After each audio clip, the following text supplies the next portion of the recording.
All right, welcome back. Now the next 37th verse. Tirtur zombi dibi giwa nam tayin dowi dungar sar shishang korsam number tapi shirib jishang shibngwa jasila. It says to dispel the suffering of infinite beings with superior wisdom free from the three concepts, dedicating the merit accumulated through these efforts to enlightenment is the practice of Bodhisattvas.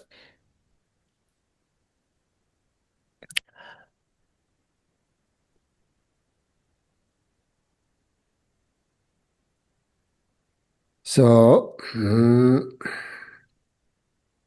the point here is that these 37 points of practice do not come naturally to us, right? Without mindfulness and awareness, we will not be able to do these 37 practices.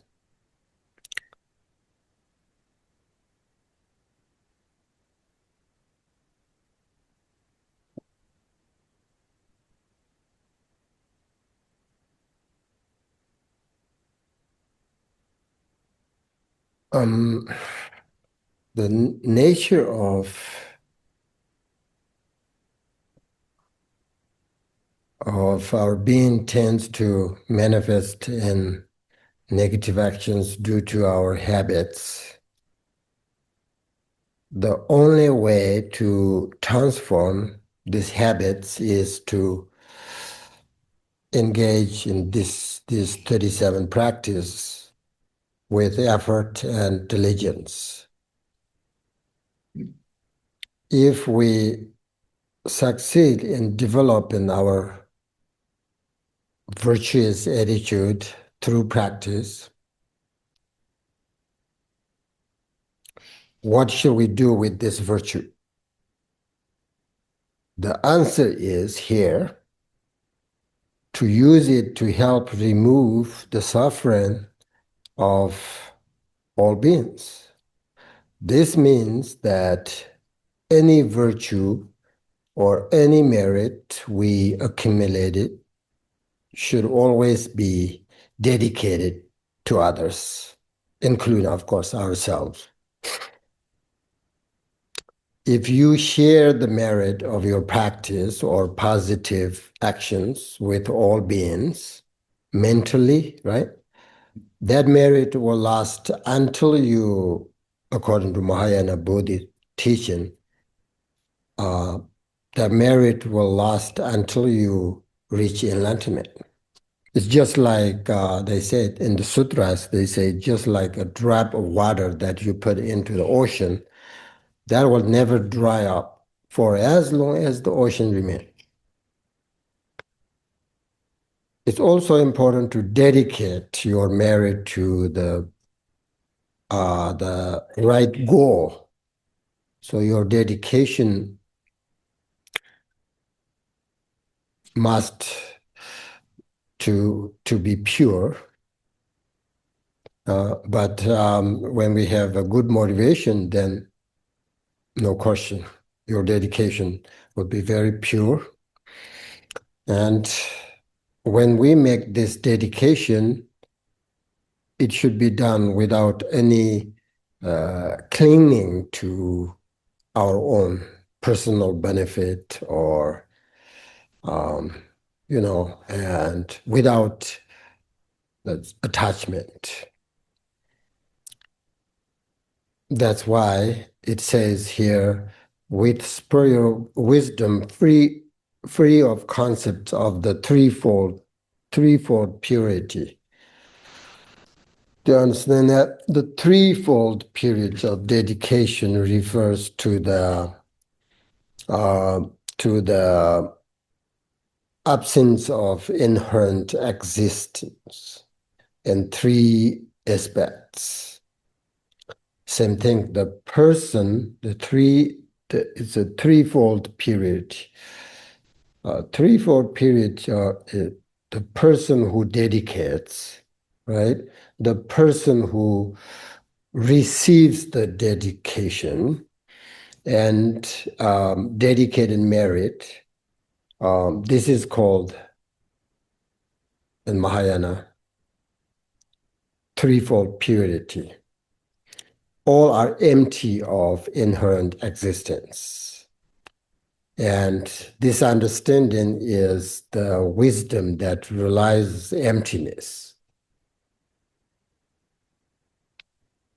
It is quite difficult to comprehend how to dedicate merit in this way. If you are sort of not familiar with practice emptiness. So how then should we, as ordinary beings, dedicate the merit? We can do it by following in the footsteps of those who have that realization. And that is, we should start by thinking about all the virtuous things we have done. And we should also think about all the virtuous activities of all the Buddhas, Bodhisattvas. Then, this is important for us, because the first one, free of concept, the threefold period is really hard for us. But this one is easy. So we think about our virtuous things we have done, think about all the Buddhas, Bodhisattvas, activities, virtues of that their virtues. Then we bring all that together in union, so to speak. And then say, I will dedicate all them in the same way the Buddhas and Bodhisattvas dedicate their merit. That's how should you dedicate merit. And then Mahāyāna Buddhism, this teaching say, if you do that, that's almost same as the dedicate, the threefold purity, That's based on realization, emptiness, and nature mind. If you have no capacity to dedicate that way, then we should do the second one. Then that's how we should dedicate merit. So we finished the 37 practice of Bodhisattvas. Now we have the concluding kind of verses. And first we have how and for whom this text was composed and the purpose in composition this text. That is, it says, Durjin Tanchu Namli Songito, Tamba Namji Songu Jimdani, Jati Namji Laglan Simjitan Jati Lamla Rom the Tondokos. It says, relying on what is taught in the Sutras, Tantras, and the teachings of the great masters, I have composed this 37 Bodhisattva practice for the benefit of those who wish to train on the Bodhisattva's path. The point of this concluding verse made by Ngulchu Thokmé is that he did not make up any of these verses. It comes from a pure source, and this pure source comes from two different sources, okay? The teachings of the Buddha and the commentaries made by the great masters. The teachings of the Buddha can be, as you know, divided into the sutras and tantras, right?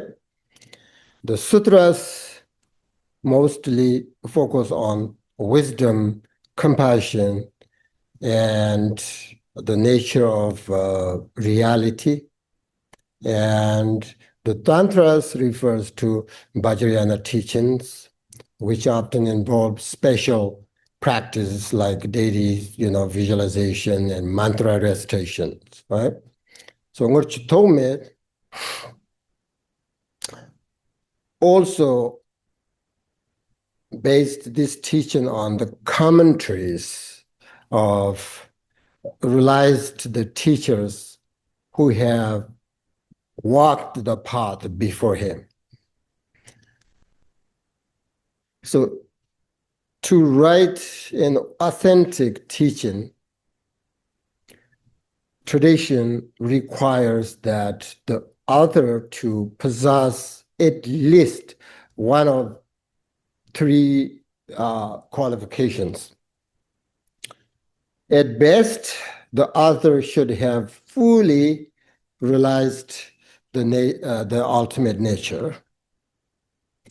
If not, then the author should have been blessed by a direct vision of their yidam deities. Okay, that's second.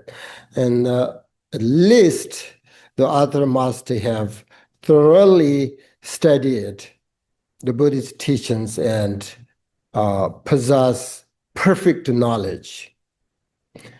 None of this, the someone who write teachings, whatever, none of these three qualities, without these three qualities, you are not, your teaching is not authentic. You should not practice that teaching. So Ngulchu Thokmé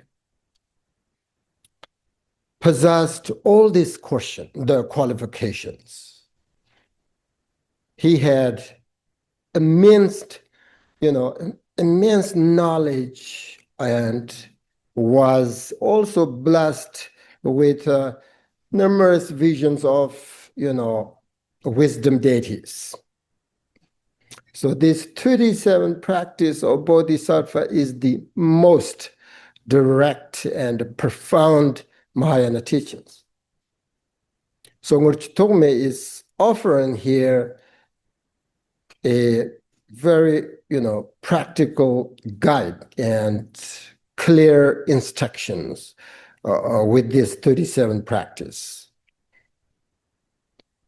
And also here he's summarizing, how a bodhisattva behaves, thinks, and practices in everyday life, right? So this teaching is a summary of the essential points of the sutras, tantras, and commentaries. Those are from Buddhas, Bodhisattvas, or great masters. So it's without any mistakes. You can trust this teaching. It says, for the benefit of those who wish to turn on the Bodhisattva's path. This verse demonstrates his pure motivation, which Thokmé's, right? His motivation was an expression of compassion and bodhicitta. He composed this text not out the desire to become famous or anything else, but in order to make the teaching available to practitioners, Mahāyāna practitioners who really wish to practice Mahāyāna Buddhism. So this verse summarizes the vast number of bodhisattva practices into a manageable 37 practice to benefit those who have entered the Mahāyāna path. Ngulchu Thokmé has made the practice easy for everyone to apply. That's why these teachings have been able to help many Buddhist practitioners throughout centuries. So the teachings you must need are teaching that genuinely bring benefit, right? And inspiration to your practice. So through such teaching, you can develop more and more bodhicitta, both, relative and ultimate bodhicitta. And then you can go beyond this human being, what do you call it? Let go of this ordinary worldly concerns.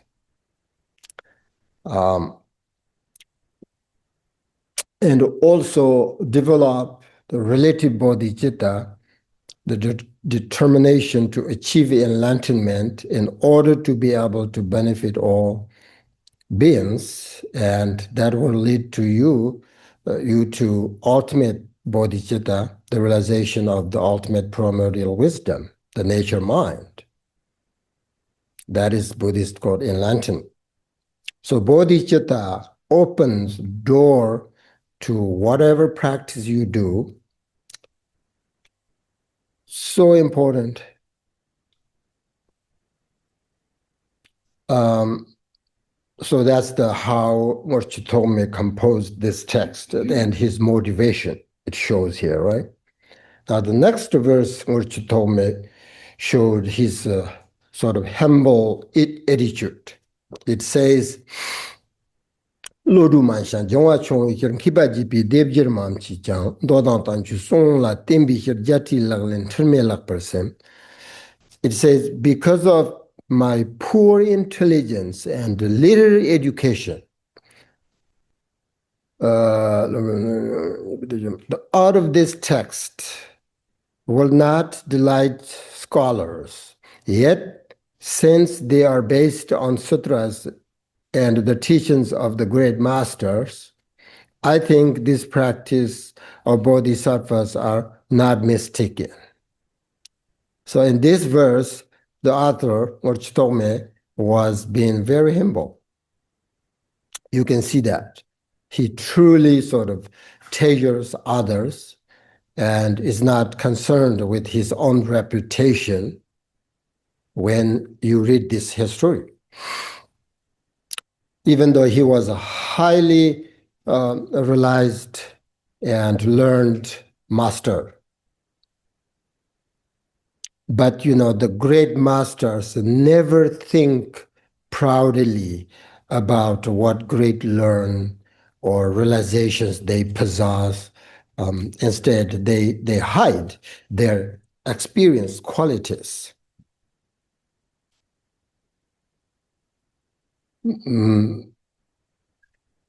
He doesn't say these teachings and, instructions are all my ideas. Right? He says all the words of wisdom here come from the Buddhas and, the great masters, the commentaries, right? And he says here, I have a poor intelligence and lack of learn. And, he said, I don't write things well, so I may have made some mistakes, but I tried my best to rely on my teachers and the teachings they have given me, So as far as I understand what I said here without mistakes, that's what he said, right? So studying this teaching and reflecting upon it, meditating upon it, and teaching it to others will not take anyone on the wrong path. That's for sure. So this teaching is trustworthy. Don't think this guy has no self-confidence. That was not the case. So we can trust what he said and what you read in this text, 37 Practice Bodhisattva.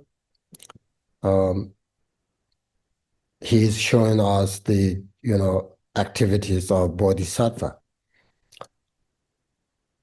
And in this teaching, all the Buddhas and Bodhisattvas, really all the, sutras, tantras, all these teachings are summarized in this teaching. And this is very meaningful and beneficial. So we should definitely not waste our time. And as long as you are willing to listen and can put the, heart of bodhicitta into your practice, then,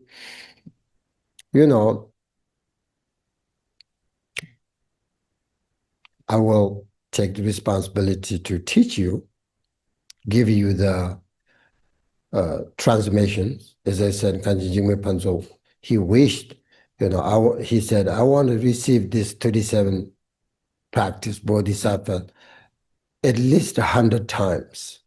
That's what he said. I don't know how many times he received, but I think a lot, because this teaching is the most important. Great masters consider this teaching includes everything, as Ngulchu Thokmé himself said. Like, this teaching is based on the sutras, tantras, and the best commentaries, and it summarized everything Buddha's Bodhisattvas teaches. So I'm very happy to have this opportunity to give you this transmission, and in this way I have done my responsibility, and you can practice the Dharma.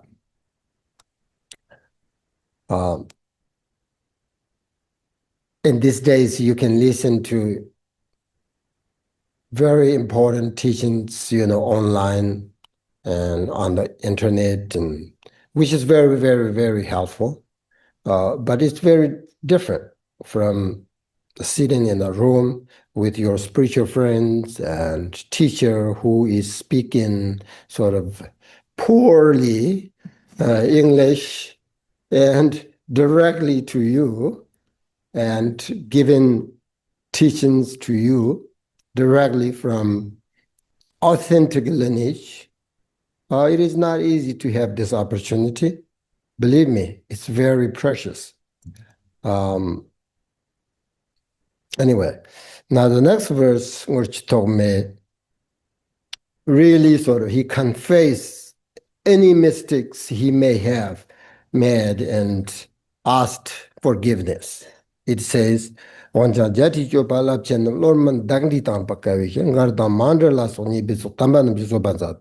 says, however, it is hard for someone unintelligent like me, or Thokmé, he's talking about himself, right? And to fathom great webs of the Bodhisattva's activities. So I'm asking the forgiveness of holy beings for all my mistakes, such as contradictions and irrelevant verses and so forth. Got it? Okay. In this verse, Ngulchu Thokmé was being very humble again, right? This is a beautiful and humble sort of statement. You often found at the beginning and end of the teaching, this humble, the great masters always say that, right? So he's saying that the Bodhisattvas' compassionate actions are profound and vast, even though this teaching relies on his teachers and the teachings from the Buddhas, but it is difficult to understand for one with small intelligence like himself. So he's basically saying there might be mistakes such as contradiction. So it says, I'm asking the forgiveness of the holy beings. So this is an act of confession, right, and purification.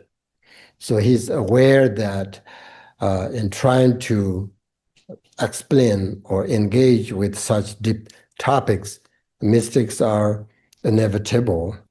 So he sincerely requests forgiveness from the holy beings, which is the Buddha's Bodhisattvas, his teachers. Okay? And then now we have the last verse, which is dedication. Okay?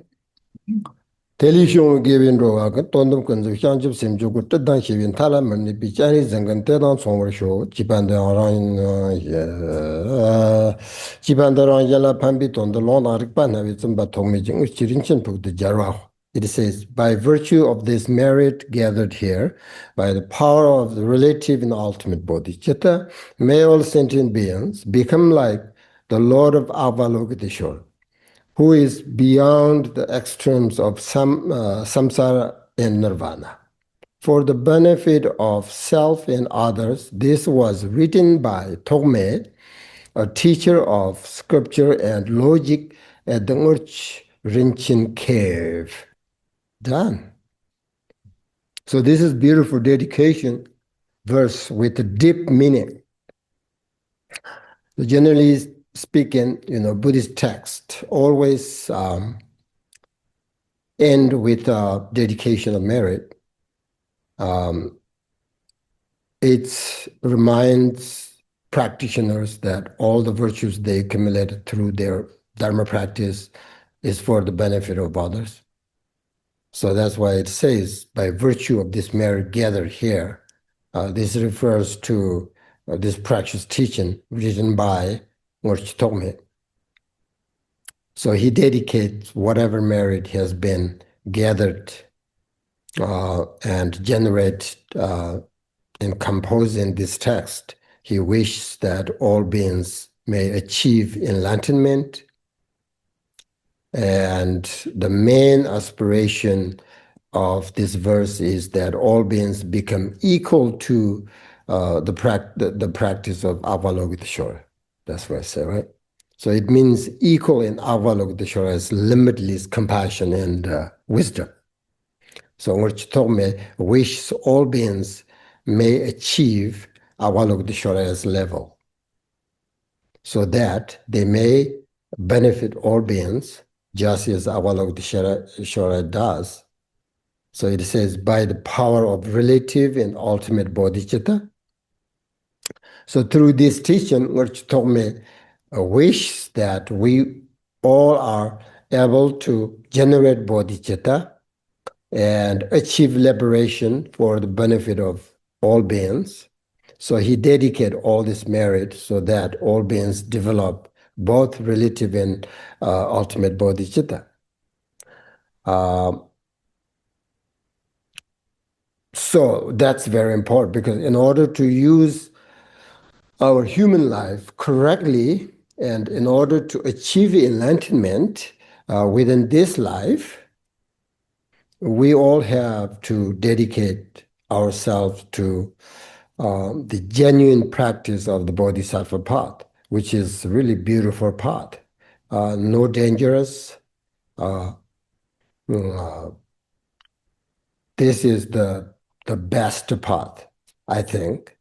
Mahāyāna, Hinayana path is beautiful, but focus on themselves, not so much others. And then the Vajrayana is very complicated. And Mahāyāna, the Bodhisattva path is beautiful and easy, and everybody can journey on this path. So dedicate, all sentient beings so that we can practice together and journey on this Mahāyāna beautiful path. So dedication must be done as part of your practice, compassion, and care for others.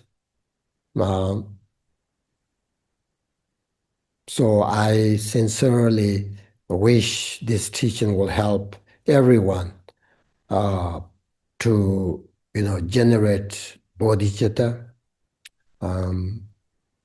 Even a small amount of practice you do brings tremendous benefit, because bodhicitta is so powerful. So when you are going through difficult times, reflect on these teachings. Choose whichever verse that applies to your experience that day, that situation, and contemplate on it to transform your mind. I'm sure we all still far away, and have some challenges and difficult ahead, right? So at that point, that situation, then we need this bodhisattva practice. So if you practice with a motivation of bodhicitta, your action will be beneficial, not only for yourself, but all living beings. So if you practice dharma, you should never give up. Without expectation, but never give up from the beginning to the end. As Milarepa said, do not hope for any result, but practice sincerely until your death. So everything is now in your hands. You have everything, you need to practice. As it mentioned before in this text, all the Buddha's teachings are summarized in it, right? Within your lifetime, you can become a genuine bodhisattva if you really want through these practices. That's that. Now, finally, I am acknowledging that in sharing these profound teachings, same thing like Ngulchu Thokmé said, I don't think he made any mistakes, but I may have made mistakes for sure. Perhaps, I didn't give the teachings you were hoping for, or I might have spoken in ways that caused, confusion or misunderstanding. You can ask me and we can purify that. But if that happened, please forgive me. And thank you for your patience and for your listening to these great teachings. I'm very confident. One thing is I have a really good transmission. Not just one time, so many times I received this teaching. So, and I'm certain that you have generated a pure motivation. So I rejoice in your great merit and let us generate profound gratitude to our teachers, to the Buddhas, Bodhisattvas, especially to Bodhisattva, Ngulchu Thokmé, for this vast and profound teaching. I'm very grateful we have this 37 practice Bodhisattva teaching available, and we dedicate it. So may all sentient beings achieve enlightenment in this very lifetime, at least generate bodhicitta. I think that's all I want to say. And another thing, I would like to thank you all for sharing your spiritual life, and thank you for your support. I really have enjoyed giving this teaching and meditation practice with all of you. So thank you.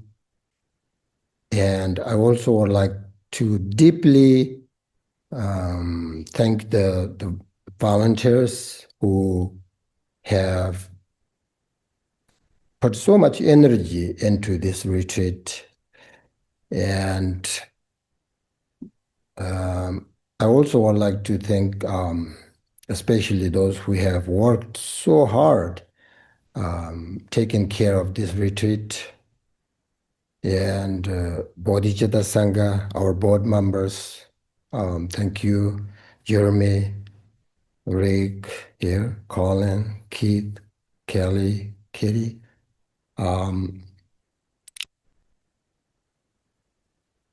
And without you, this is impossible. From the bottom of my heart, thank you so much. I also would like to thank Mary, really continue to help, appreciate. And without you, it's impossible. It's impossible for this Sangha community to exist and to make these teachings available. And I come from a very distant place, right? And I'm only able to teach the practice of the heart of Bodhicitta here because of you. I mean it, just not just saying. So I really, from the bottom of my heart, I thank you so much. And I appreciate all of you coming to this retreat and listen to these profound teachings that come from real Bodhisattva, Ngulchu Thokmé. And then also it's really, I enjoy it and doing this meditation together here. And I hope your practice. I really hope I will thank all of you and say some prayers every day. I hope your practice continue to grow and also bring you a lot of happiness and meaningful benefit. Anything else? That's all I want to say. And now we're going to dedicate merit so that this teaching, meditation, everything be beneficial for all sentient beings. So we're going to recite the dedication chapter right here, right now.